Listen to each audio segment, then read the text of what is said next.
और ज्ञानवापी विवाद पर सिक्के की गवाही और वैज्ञानिक की सच्चाई, कोर्ट और कोर्ट से बाहर चल रही बहसों के बीच कुछ सिक्कों ने नई बहस छेड़ दी है।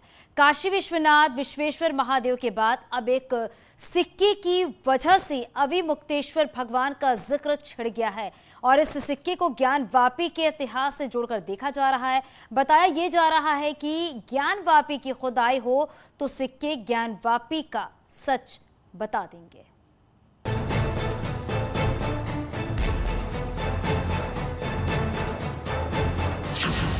इतिहास में ज्ञानवापी का सच, जमीन के अंदर मिले सिक्कों की गवाही, सिक्कों में है ज्ञानवापी का राज।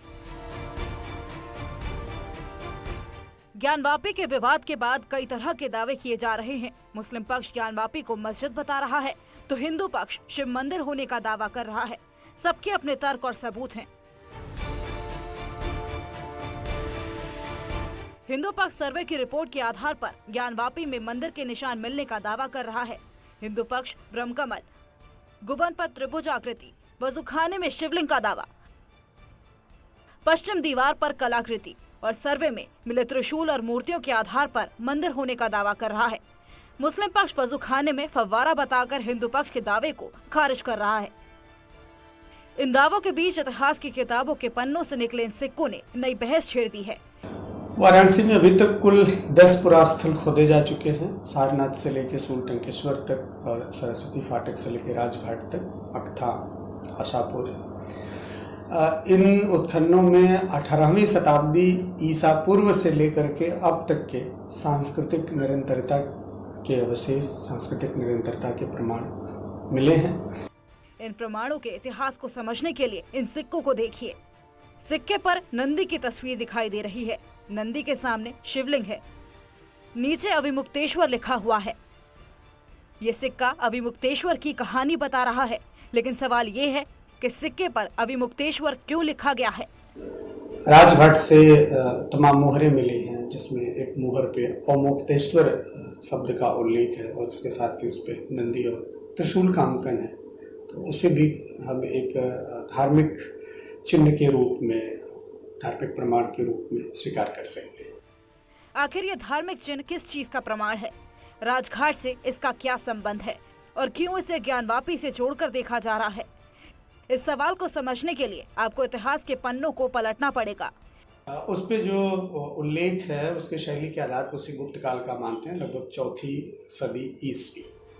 ये मुद्राएं प्रमाणित करती हैं कि गुप्त काल से लेकर 9वीं शताब्दी तक अविमुक्तेश्वर की पूजा काशी में प्रचलित थी। सिक्कों पर अविमुक्तेश्वर का जो चिन्ह दिखाई दे रहा है उसमें त्रिशूल, परशु, नंदी स्पष्ट रूप से दिखाई दे रहे हैं। इससे ये भी पुष्टि होती है कि एक और देवता का कोई ना कोई मंदिर यहाँ पर जरूर रहा होगा। ज्ञानवापी का जो इतिहास है वो बहुत ही प्राचीन है।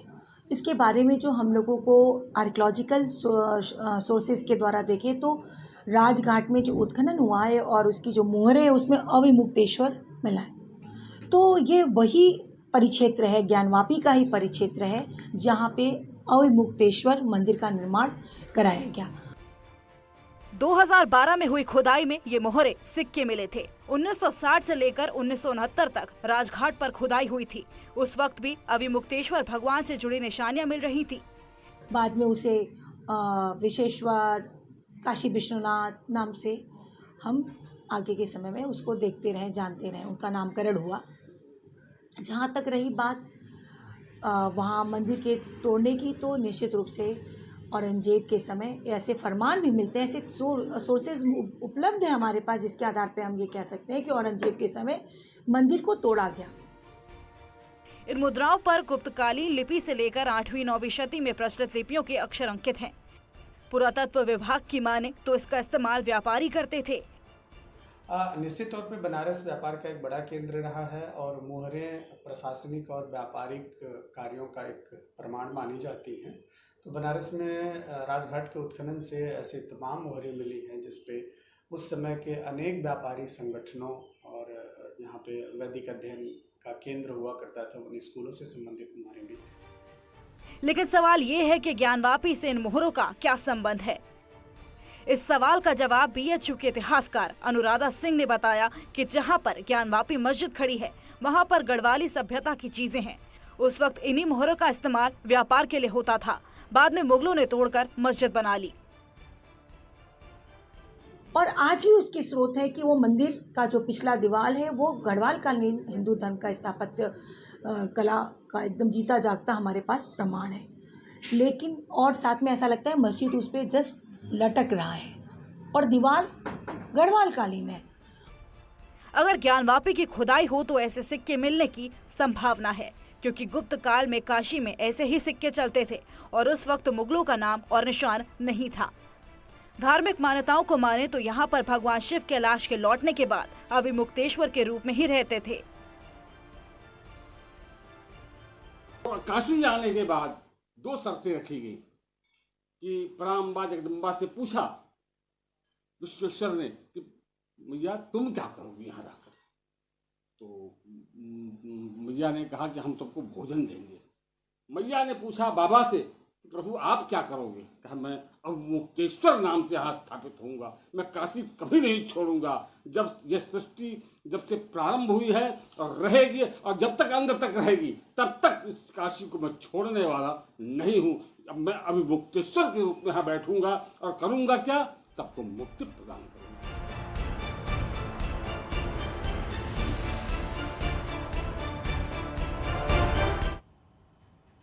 और यहाँ रुकेंगे कुछ ही पलों के लिए।